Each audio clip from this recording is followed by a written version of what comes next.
పరిశుద్ధుడైన మా ప్రియ పరలోకపు తండ్రి, సర్వశక్తి కలిగిన మా ప్రభువ, మా దేవ, సమస్త సృష్టికి నిర్మాణకుడా, సమస్త సృష్టికి న్యాయం, నీతి, న్యాయములతో ఏలుచున్న మా ప్రియ పరలోకపు తండ్రి, ఈ పరిశుద్ధమైన పాదములకు, పరిశుద్ధమైన నీ నామమునకు, నీ సన్నిధిలో ఉన్న మేమందరము మా హృదయపూర్వకంగా కృతజ్ఞత వందనాలు మీకు సమర్పించుకుంటున్నాం. నేటి దినమున ప్రారంభించుకుంటున్నాం. అందుకు మీ సహాయం కావాలి, అందుకు మీ నడిపింపు కావాలి. నీ నిత్య రాజ్యములో, నీవున్న స్థలములో నీ బిడ్డలమైన మేము కూడా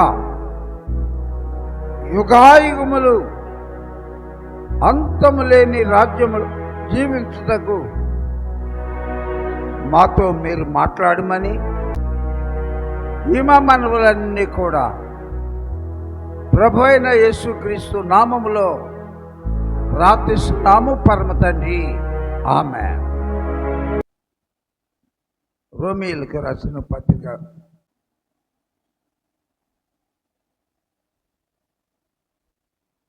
మనమందరం ఎవరో ఒకసారి చెప్తారా మీరు?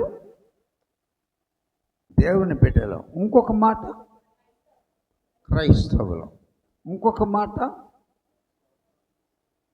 చాలా ఉన్నాయి. యూదులు, ఇశ్రాయేలీలు, హెబ్రీయులు. ఎలా ఇశ్రాయేలీలకు పేర్లు ఉన్నాయో విశ్వాసులు, క్రైస్తవులు, దేవుని బిడ్డలు. అంటే ఒక మంచి వర్తమానం చెప్తున్నాను. చర్చికి వస్తే దేవుని బిడ్డలా, పాటలు పాడితే దేవుని బిడ్డలా, ఒక పెద్ద కానుక ఇస్తే దేవుని బిడ్డలా? ఏమనుకుంటున్నారు దేవుని బిడ్డలు అంటే? 12వ అధ్యాయము రోమీయులకు రాసిన పత్రికలో ఎటువంటి వాళ్ళు దేవుని ప్రజలు ఇక్కడ ప్రభువు రాశాడు. మీరే కనుక క్రైస్తవులైతే, మీరే కనుక క్రీస్తును ధరించుకున్న వారైతే, మీరే కనుక యేసయ్య రక్తంలో కడగబడిన వారైతే, పాపము నుండి, శాపము నుండి విమోచించబడిన వారైతే, వారు ఎలా బ్రతుకుతారో వారిని దేవుని బిడ్డలు అంటారు. 12వ అధ్యాయము 2వ వచనము నేను చదువుతున్నాను. మీరు క్రైస్తవులు అనుకుంటున్నారే, విశ్వాసులు అనుకుంటున్నారే, దేవుని ప్రజలు అనుకుంటున్నారే, మీరు ఈ లోక మర్యాదను అనుసరింపక, అందరు చేస్తున్నారండి మనం చేద్దాం, ఏముందో దీనిలో? అది లోక మర్యాద కానే కావు. ఎన్నటికీ నువ్వు కావు, క్రైస్తవుడు కావు. ఆయన పరిశుద్ధుడు. తల్లిదండ్రులు మంచి సింగర్స్ అయితే బిడ్డలకు వస్తుంది. తల్లిదండ్రుల్లో ఎవరైనా ఒకరు మంచి ఆర్ట్ గీసే ఆర్టిస్టులు ఉంటే బిడ్డల్లో ఎవరికొకరికి వస్తుంది. తల్లిదండ్రుల్లో ఎవడైనా చీటర్ ఉంటే, మోసగాడు ఉంటే, పిల్లల్లో ఒకడికి తప్పకుండా ఆ మనస్తత్వం వస్తుంది. మరి మన దేవుడు పరిశుద్ధుడు. దేవుని ప్రజలైతే పరిశుద్ధులుగా ఉండాలి. ఈ లోక మర్యాదలను మనం అనుసరింపక, దేవుని దృష్టికి ఉత్తమమైనదేది? ఒక వ్యక్తిని దేవుడు ఉత్తమమైనది ఎన్నుకున్నాడు అన్నాడు. ఎవరు? మరియా. మరి మిగతా వాళ్ళని అనలేదు ఎందుకని? ఆ పక్కనే వాళ్ళ అక్క ఉంది.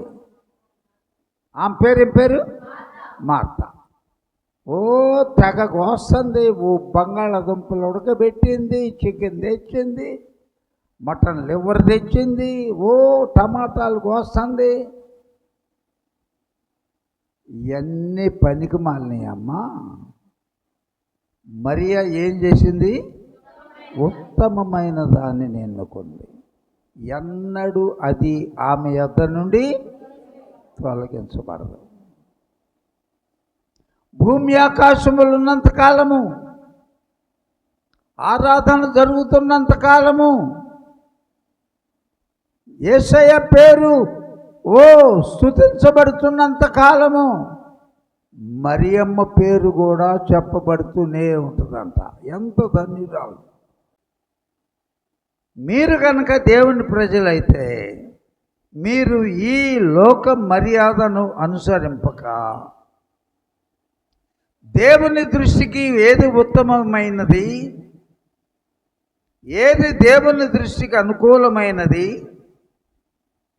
ఏది దేవునికి నా కుమారుడు నా హృదయానుసారుడు నా చిత్తమంతయు నెరవేర్చాడని దావీదుని గురించి చెప్పిన ప్రకారము దేవుని దృష్టికి సంపూర్ణమైన క్రైస్తవ జీవితాన్ని జీవిస్తూ దేవుని చిత్తమేదో ఇది చేస్తే నా దేవునికి ఎంతో ఆనందం. అది దావీదుని గురించి చెప్పింది. ఇలా స్తుతిస్తే దేవునికి బహు ఇష్టం.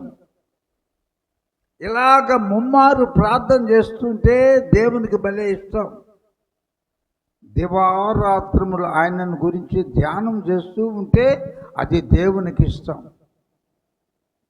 కాబట్టి ప్రియమైన దేవుని బిడ్డలారా, దేవుని చిత్తమేదో పరీక్షించి తెలుసుకున్నట్లు మీ మనస్సు మారాలంట. ఎట్లా మారాలి? ఈరోజు ప్రభు యొక్క దినం 9 గంటలకు ఆరాధన.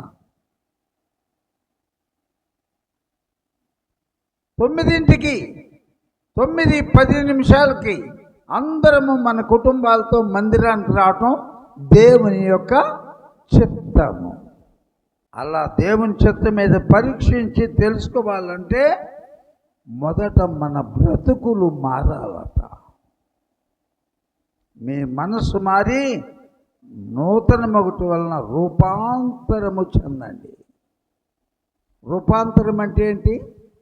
యేసయ్య యథావిధిగా తన అంతరంగిక శిష్యులైన పేతురు, యాకోబు, యోహానులను తీసుకొని కొండ మీదకి వెళ్ళాడు.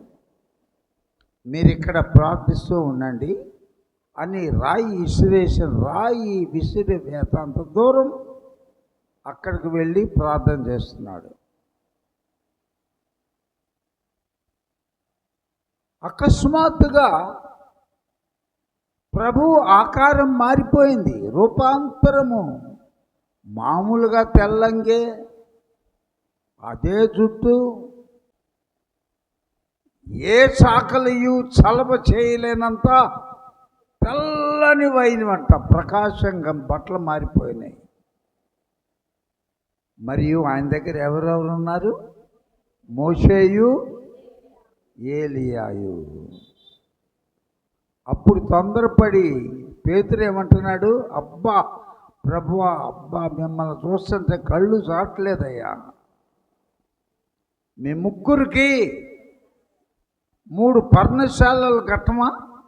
బ్రహ్మాండంగా చల్లగా హాయిగా మీరు ఎలాగే తళతళ మిళమిళ మెరుస్తూ ఉంటే మిమ్మల్ని అలాగే చూడాలని ఉంది నాకు. ఇక్కడ 3 పర్ణశాలలు కడతాము, మనం ఇక్కడే ఉండిపోదాము. ఆ సుఖం కోరుకోవటానికి యేసయ్య భూమి మీదకి వచ్చింది. మనందరి కొరకు ప్రాణం పెట్టడానికి, ఆయన రక్తము కార్చడానికి, ఆయన గాయములు పొందడానికి. ఆయన పొందిన ఎందుకు గాయాలు పొందాలా? ఆయన పొందిన దెబ్బలను బట్టి మనకు అందుకు మనల్ని ఏర్పరచుకున్నాడు. అయితే మీరు చీకటిలో నుండి తన ఆశ్చర్యకరమైన వెలుగులోనికి మిమ్మలను పిలిచిన వాని యొక్క గుణాతిశయములను ఇప్పుడు ప్రశ్నించుకోండి. పక్కనింటి వారికైనా యేసయ్య గురించి చెప్పావా? పక్కనింటి వారినైనా ఒక్కసారి అయినా మందిరాన్ని తీసుకొచ్చావా? అందుకని మీరు చీకటిలో నుండి తన ఆశ్చర్యకరమైన వెలుగులోనికి మిమ్ములను పిలిచిన వాని యొక్క గుణాతిశయములను ప్రచురము చేయు నిమిత్తము మీరందరూ ఏర్పరచబడిన జనాంగమును రాజులైన యాజక సమూహమునై ఉన్నారు. ఏర్పరచబడిన జనం.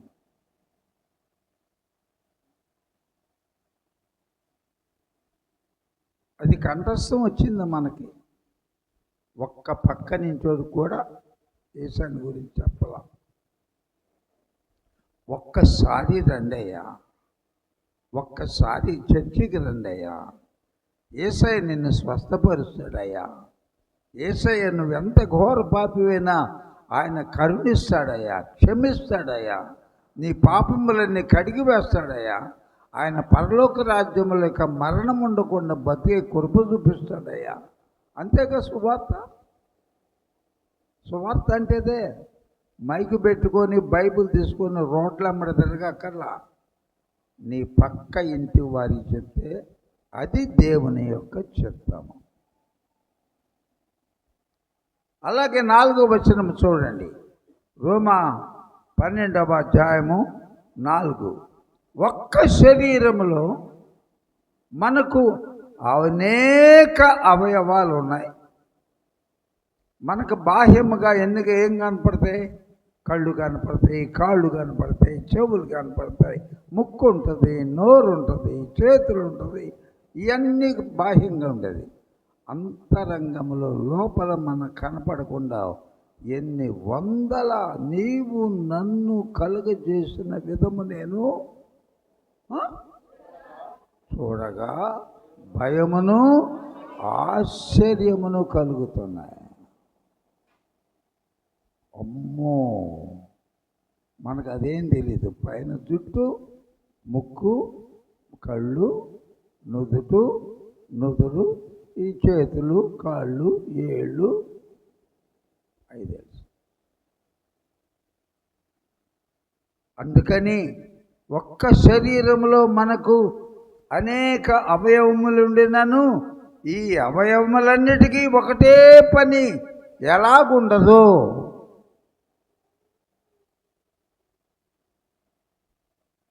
ఒకరు మైకులు పెడతారు, ఒకరు లైట్ స్విచ్లు ఆన్ చేస్తారు, ఒకరు కీబోర్డు వాడతారు, ఒకరు సౌండ్ సిస్టమ్ చూసుకుంటారు, కొందరు వస్తారు సంతోషంగా పాటలు పాడతారు, కొందరు వస్తారు ఇలాగ డిఫరెంట్ పనులు. ఒక్క శరీరమే.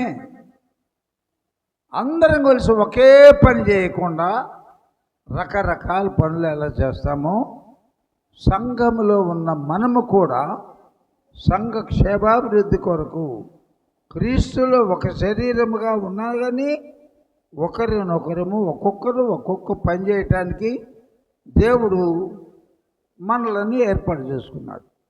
నా జీవితంలో ఎన్నడూ దేవుని సేవలోనికి వస్తాను అని తలంచలా. నా లైన్ పూర్తిగా వేరు, సంపూర్ణంగా లోక సంబంధమైనది. ఆటలు పాటలు, ఆ జూదము, కొట్లాటలు ఏ రంది. తగిన సమయమందు ఒక సమయము ప్రతి ఒక్కరికి నియమించాడు. గుర్తుపెట్టుకోండి.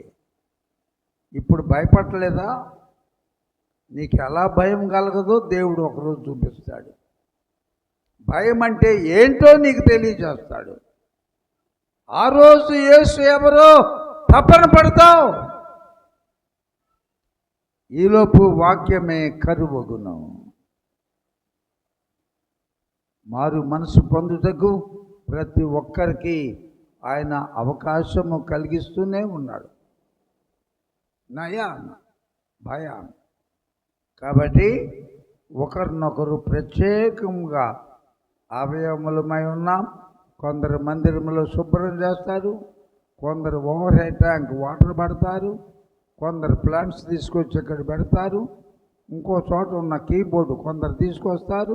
ఇట్లా రకరకాలు.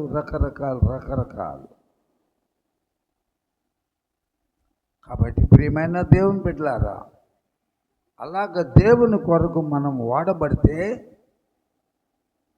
దేవుడు ఎంతో నిన్ను ఇక్కడ ఉన్న స్థితి నుండి నువ్వు ఎన్నడూ ఊహించని అత్యున్నతమైన ఎక్కలేనంత ఎత్తైన కొండకు నిన్ను ఒక దినమున నువ్వు అడగకపోయినా హెచ్చించగలడు.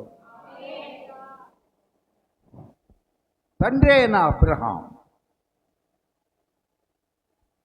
మెసొపొటేమియా ప్రాంతము, అదే నేటి బబులోన్, అదే నేడు ఇరాక్,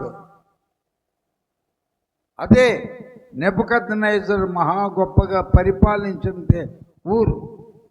ఆ దేశంలో ఊరు అనే ఒక గ్రామములో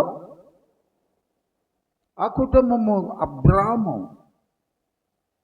వాళ్ళ కుటుంబం నివాసం చేస్తున్నారు. బోలెడు పశు సంపద. తండ్రి పేరు తెరహవు, వాళ్ళు ముగ్గురు అన్నదమ్ములు. అలా ఉంటుండగా వాళ్ళు బ్రతుకు తెరివేంటి? బొమ్మలు చేసుకోవటం, వాటికి రంగులు వేసుకోవటం, అమ్ముకోవటం, బుట్టలోనూ దేనిలోనూ పెట్టుకొని ఒక్కొక్క దేవతకి ఆ దేశంలో ఉన్న పేర్ల ప్రకారము దేవతల పేర్లు, దేవుడి పేర్లు రాసి అమ్మేవాళ్ళు. అతన్ని ఒక ప్రత్యేకమైన జనాంగంగా చేయాలని దేవుడు తన దయా సంకల్పము, తన యొక్క అనాది సంకల్పంలో అందుకని నిర్ణయించిన ఒక సమయంలో అబ్రామా అని పిలిచాడు. అప్పటికి తల్లి అయిన శారాకు వయసు అంత, తండ్రి అయిన అబ్రాముకు వయసు అంత 75, 65, 10 సంవత్సరాలు.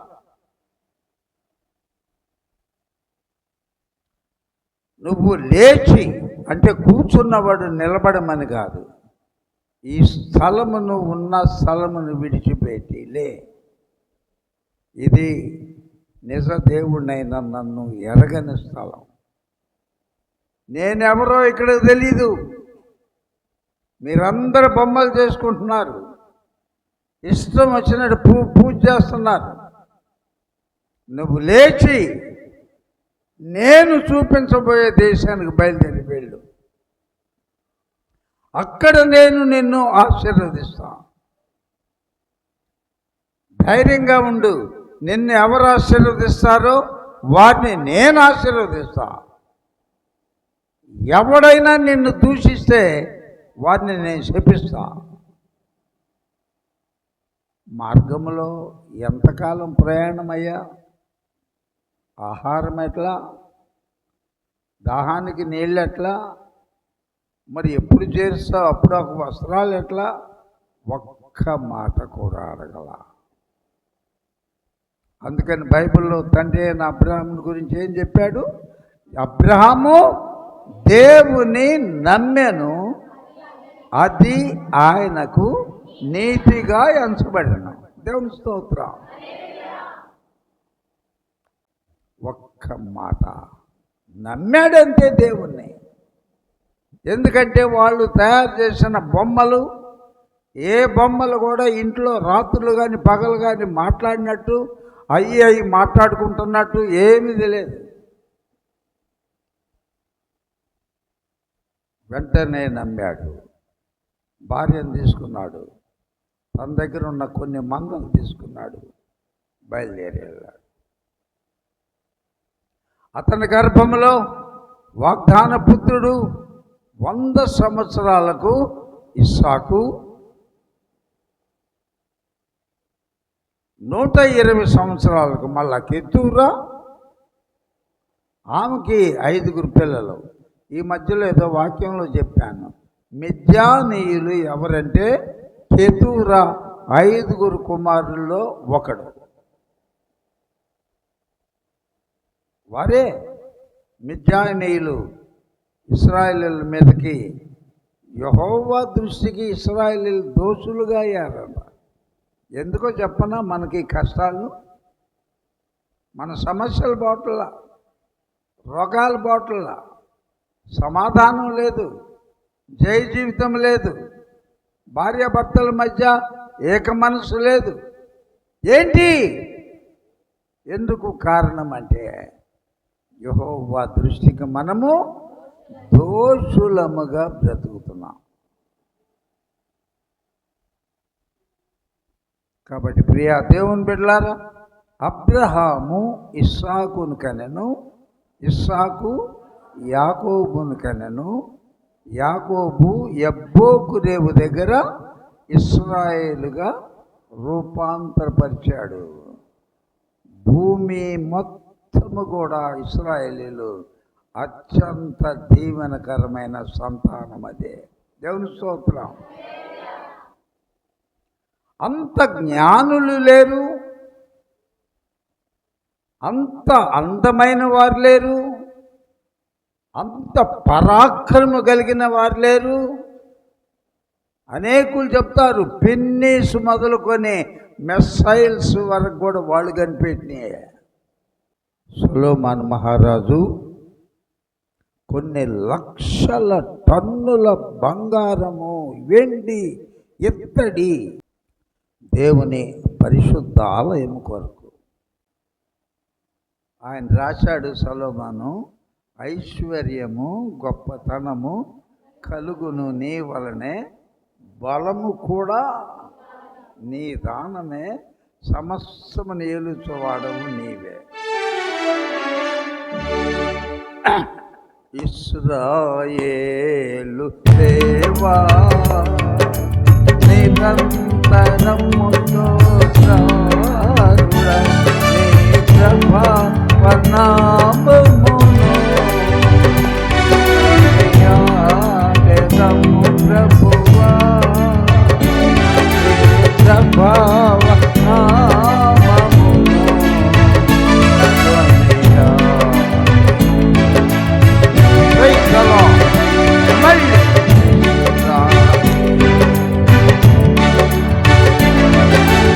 నిరంతరము స్తోత్రాలురా,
గొప్పతనములను కలుగును నీ వలనే.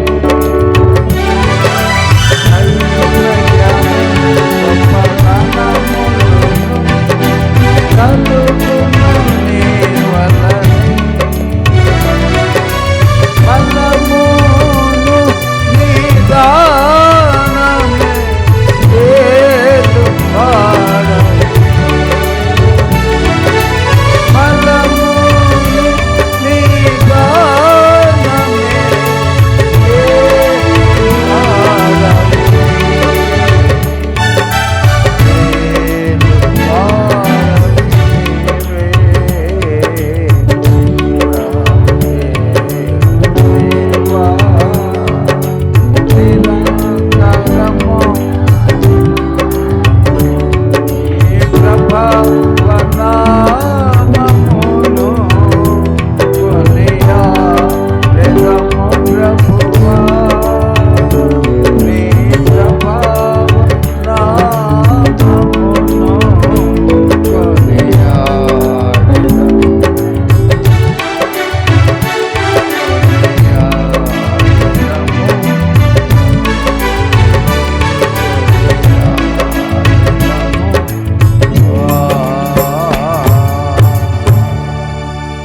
ఐశ్వర్యవంతులమవుతానే తెగ గుంజుకుంటాం. ఆరాధన కూడా మానేస్తాం. డబుల్ డ్యూటీలు చేస్తాం. రకరకాల మార్గాలు వెతుకుతాం. సలహాలు తీసుకుంటాం. ఎందుకు ఎక్కడున్న గొంగళి అలాగే ఉంది మన జీవితాలు? ఐశ్వర్యము గొప్పతనము నీ వలన కలుగుతాయా?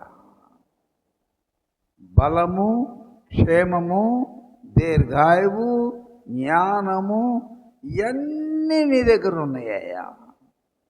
ఒకే ఒక్క సింపుల్ మార్గము, ఆయనకి ఇష్టలుగా బ్రతికితే చాలు.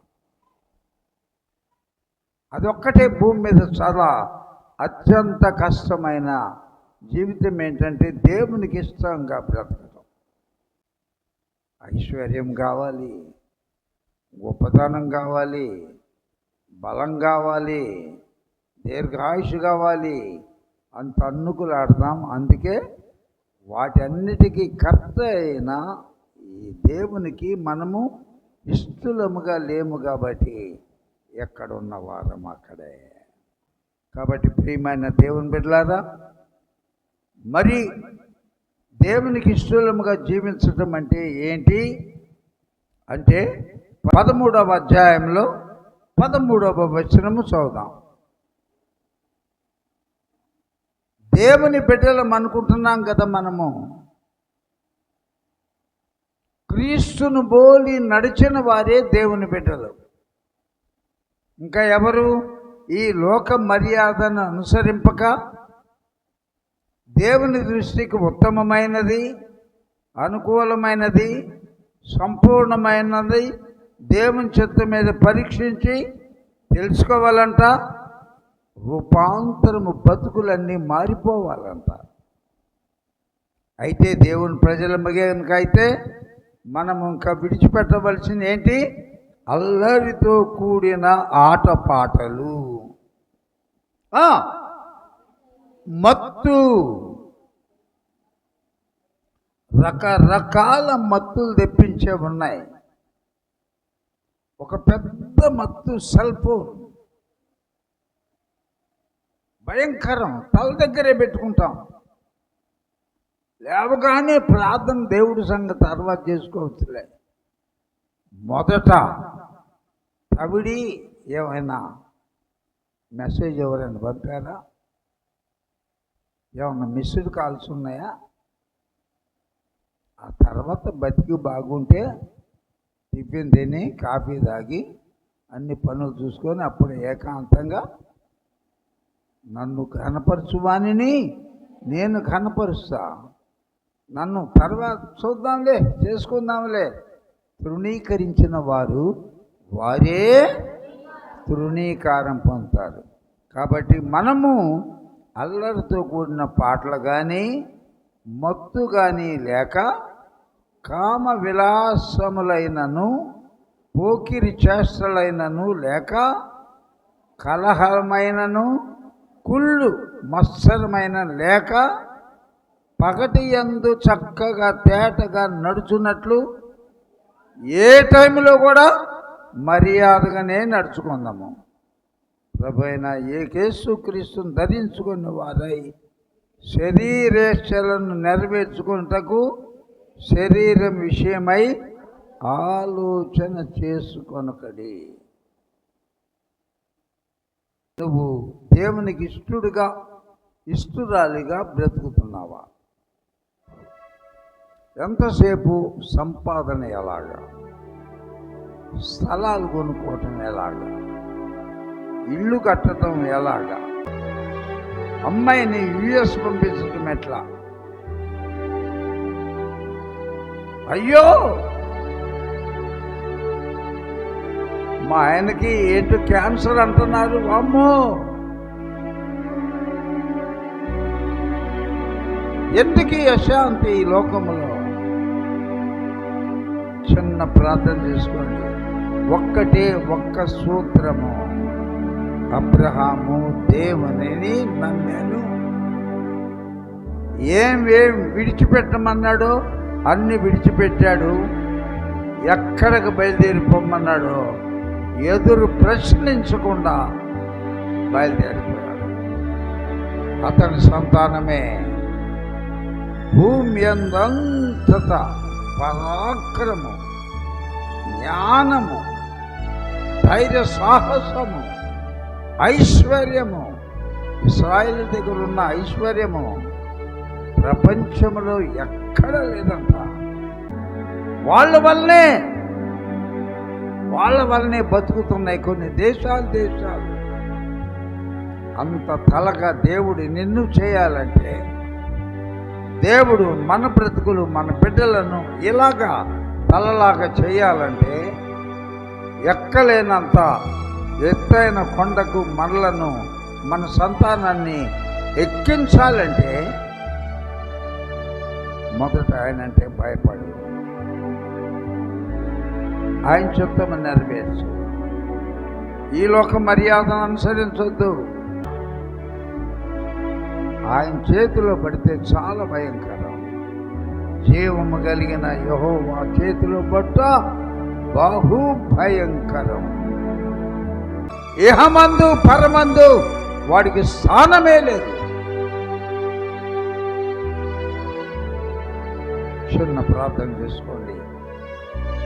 పరిశుద్ధ ఆత్మదేవుడు తగిన సమయంలో మనందరి ప్రార్థనలు ఆయన సన్నిధికి చేర్చుకొని సమృద్ధి కృపను అనుగ్రహించును గాక.